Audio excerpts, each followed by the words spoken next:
मित्रों, मैं doctor TP Tripathi, ज्योतिष एवं वास्तु आचार्य, मछली शहर, जौनपुर, यूपी, इंडिया से आपसे बात कर रहा हूँ। गीता पर मैं पद्म पुराण के अनुसार हर अध्याय के क्या क्या पुण्य हैं, क्या क्या फल हैं, वो दे रहा हूँ। आज मैं आपको छठे अध्याय के क्या फल हैं पढ़ने से वो आपको दूंगा।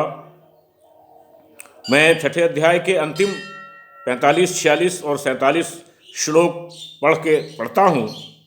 45वें श्लोक में भगवान ने कहा है, प्रयत्धान मानस्तु योगी संशु शुद्धि विल्क वशः अनेक जन्म संसतो याति पराम गतिम। तपस्वीभ्यो अधिको योगी ज्ञानीभ्यो मतो अधिक कर्मिभ्य श्राद्धिको योगी तस्मा योगी भव अर्जुन। योगी नामाप सर्वेषां मद्यतान नतरात्मान श्रद्धा भाव भजन्ते योम स मे युक्त तमो मतः। हे अर्जुन, जबकि इस प्रकार मंद प्रयत्न करने वाले योगी भी परम गति को प्राप्त हो जाते हैं, तब क्या कहना है कि अनेक जन्मों से अंतःकरण को शुद्ध रूप सिद्धि को प्राप्त हुआ और अति प्रयत्न अभ्यास जो करने वाला योगी संपूर्ण पापों से अच्छी प्रकार शुद्ध होकर उस साधन के प्रभाव से परम गति को प्राप्त होता है, परमात्मा को प्राप्त होता है। क्योंकि योगी तपस्वियों से श्रेष्ठ है और शास्त्र के ज्ञान वालों से भी श्रेष्ठ माना गया है, तथा सकाम कर्म करने वाले भी योगी श्रेष्ठ हैं। इससे हे अर्जुन, तू योगी बनो। संपूर्ण योगियों में भी जो श्रद्धावान योगी मेरे में लगे हुए अंतरात्मा मेरे को निरंतर भजता है, वह योगी मुझे परम श्रेष्ठ मान्य है। भगवान अर्जुन को बताते हैं कि जो मुझे भजता है मैं उसे भजता हूँ। हे अर्जुन, तू मेरे शरण में आ जा, मैं तुम्हें सभी योगी बन तू, निष्काम कर्म कर। सकाम योगी भी श्रेष्ठ माना गया है। कर्तापन गायब कर दो, तुम सिर्फ कर्म करो, मैं हूँ। इसीलिए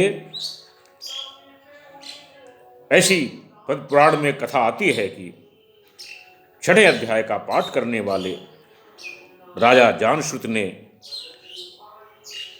गीता का छठे अध्याय का पाठ करने का अभ्यास किया और उन्हें मोक्ष की प्राप्ति हुई। मोक्षदायक है। भगवान माणिक्येश्वर के समीप मोक्षदायक गीता के छठे अध्याय का जप करते हुए सुख से रहने लगे थे। इसलिए आप अगर छठे अध्याय का पाठ करते हैं तो आप स्वयं परमेश्वर में लीन हो जाएंगे, परमेश्वर के साथ आत्मसात हो जाएंगे। आपको कभी पुनर्जन्म लेना नहीं पड़ेगा। सारे पापों से आपको मुक्ति मिल जाएगी।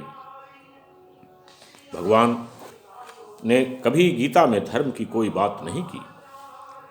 गीता एक ऐसा ग्रंथ है जिसमें धर्म की कोई बात नहीं। सारे धर्मों को छोड़ देने की बात कही गई है। भगवान कृष्ण ने स्वयं अर्जुन से कहा कि सारे धर्मों को छोड़ दो, सिर्फ तुम ईश्वर की शरण में आ जाओ निर्मल मन से।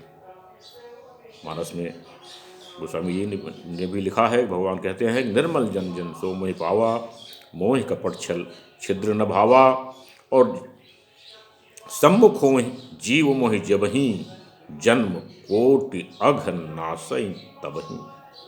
प्रभु के समीप जब भी कोई विभीषण जब पहुँचते हैं प्रभु के समीप, तो भगवान कहते हैं जो जीव हमारे समीप आ जाता है वो उसको हम कुछ दे ही देते हैं, देना पड़ता है, और उसके तमाम कई जन्मों के कर्मों के पाप नष्ट हो जाते हैं।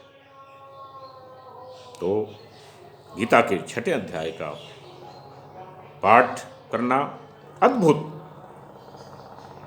फल है। ईश्वरत्व को प्राप्त होंगे आपका जीवन सुख शांति स्वस्थ सुंदर वातावरण में रहेगा, परिवार सुख शांति से रहेगा। आप इसका लाभ उठाएं।